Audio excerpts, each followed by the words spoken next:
Hey, one of the great things about dogs is we're loyal. Well, we're loyal to a fault.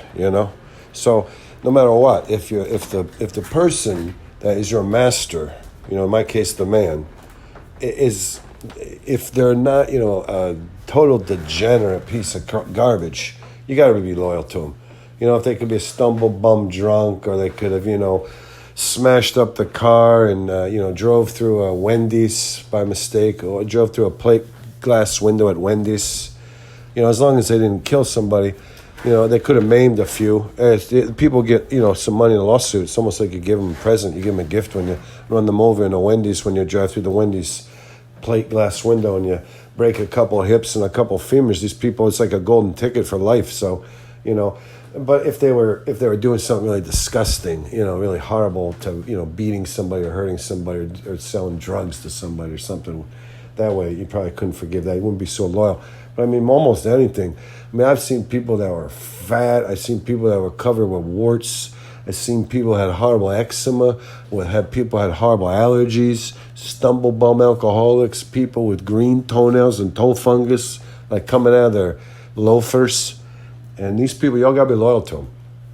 Loyalty that's that one trait among dogs. It's very, very strong. But anyways, we were hanging out. So if you're super loyal to your master, and in my case it's the man, and he says, "Come on, we're gonna go hang out. I'm gonna go over to Richie's. We're gonna drink a few Bud Reds. We're gonna have a few Bud Reds." The man drinks Miller Lite, but when he really wants to catch a vicious buzz, he breaks out the Bud Reds, the Budweisers. And anyways, we go on over there to Richie's house, and Richie's working on a Camaro in his driveway and jamming to some old kind of tunes. And the man right away, he starts sucking down the beers. And it didn't take too long, and these guys, they're mumble jamming. That's mumble jabbering, where they get so drunk you can hardly understand what they're saying. And here I am.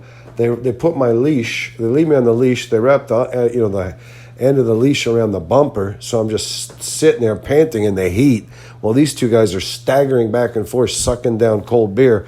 Maybe they look at the Camaro every 15 or 20 minutes for 30 seconds and listen to some really horrible classic rock. I mean, I don't know how the word classic and rock, at least this time period, is classic rock, that the man and his friend were playing. It was nothing special, but I'm sitting there panting, and I'm listening to these guys mumble jabber back and forth. And Richie says, "You can't keep a feeler gauge. Everybody steals the feeler gauge." And I didn't even know really what a feeler gauge was, but he breaks one out. He goes, "I keep this one in the house, in my special tool closet in the house." And it's a series of little pieces of, different thickness of steel, or thin sheets of steel or something, and they all equal maybe an inch, and you peel one out, it's like a thousandth of an inch each little piece individually, so you could use a feeler gauge. And the man immediately pipes in. He says, "I know what you mean. I can't keep a feeler gauge. Somehow, where do the feeler gauges go? No one wants to buy their own feeler gauge. They want to steal it because you need it one time in your whole life. You need the feeler gauge once. But people like me," the man says to his friend, "we need feeler gauges." And Richie says, "Yeah, I gap spark plugs. This is an old car. I'm gapping spark plugs." And the man says, "Well, I have to keep my mowing unit in perfect balance." And the man, he's got this mower that's got this, out front it's got a roller to help, out front it's got like a leaf picker to pick up all the twigs and the sticks, and that keeps them in a hopper. And back behind it's got this roller, it's called a striper, so it gives it a good light and dark striping, and you can really boldly stripe your lawn. And the man's got this big, like a lawn tractor, like, almost like a commercial grade. It looks like a big old Zamboni. That's what it looks like. The man's got, if he ever fell over, it would like crush him. He might break his neck falling. He's like 7 feet up in the air on the top of this Zamboni-looking mower, and out front it's got a leaf picker, and behind it's got a roller. And the man uses a feeler gauge and a level to make sure it stays in perfect adjustment, so it doesn't scalp or dig in or do anything bad, or tear up the grass.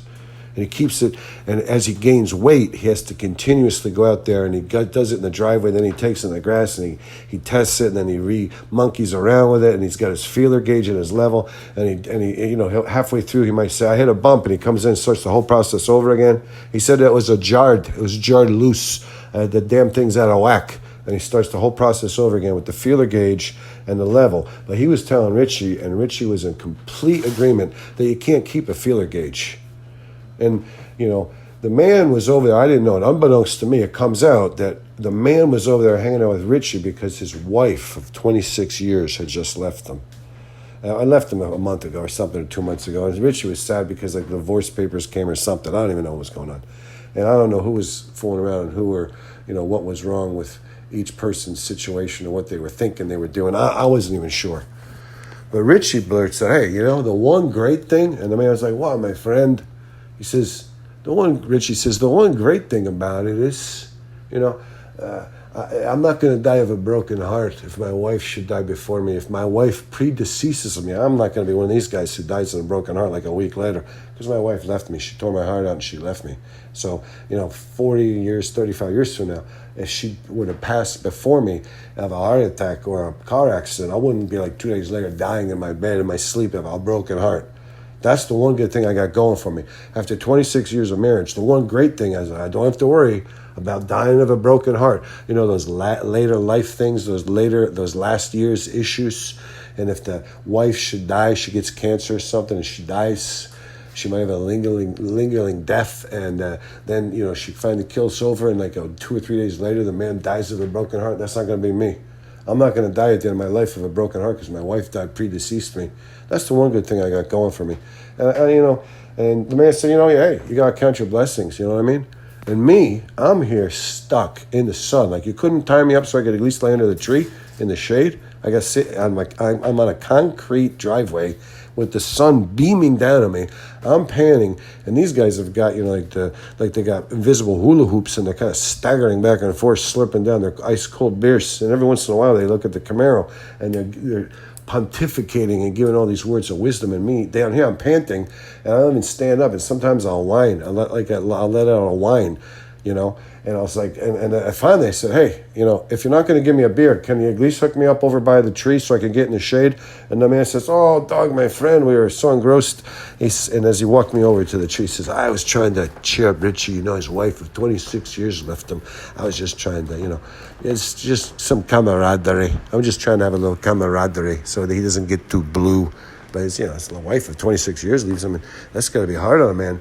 And me, as a dog, I finally said, God bless. Now I can at least sit in the shade. And as far as Richie goes, he should drink 26 Bud Red beers today. That'll help.